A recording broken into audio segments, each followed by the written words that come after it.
Nechtaga javob beraman? 23 ta. Bu o'tganim yo'q-ku.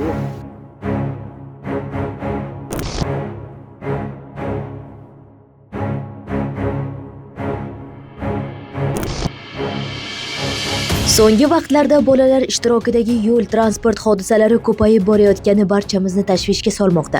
Achinarlisi, bu kabi holatlarning aksariyati kattalarning loqaydligi va e'tiborsizligi oqibatida yuz bermoqda. Shu bois mahallalarda profilaktika inspektorlari tomonidan bolalar xavfsizligini ta'minlashga qaratilgan kuchaytirilgan profilaktik tadbirlar olib borilmoqda. O'rganishlar davomida bolalarni transport vositalarida belgilangan me'yordan ortiq tashish, xavfsizlik talablariga rioya qilmaslik, voyaga yetmaganlarning skuter va motoulovlarni boshqarishi kabi qator holatlar aniqlandi. Jumladan, Karmana tumani Yangiobod mahallasida xususiy bog'cha tarbiyalanuvchilarini tashish uchun yo'llangan 14 o'rinli avtomashinada 24 nafar bola olib ketilayotgani aniqlandi. Chunki bog'cha bolalar bilan bo'lgan avariyalarni eshitdim.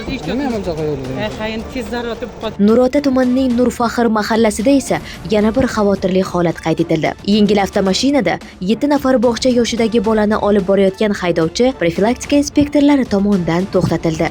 Ogohlantirdik. Bu o'tganim yo'q-ku. Qiziltepa tumanining Konsurun mahallasida esa Damas rusumli avtomashinada 15 nafar bog'cha yoshidagi bolalar tashib ketilayotgani ma'lum bo'ldi. Haydovchi rasman ogohlantirilib, bu kabi harakatlarning og'ir oqibatlari tushuntirildi.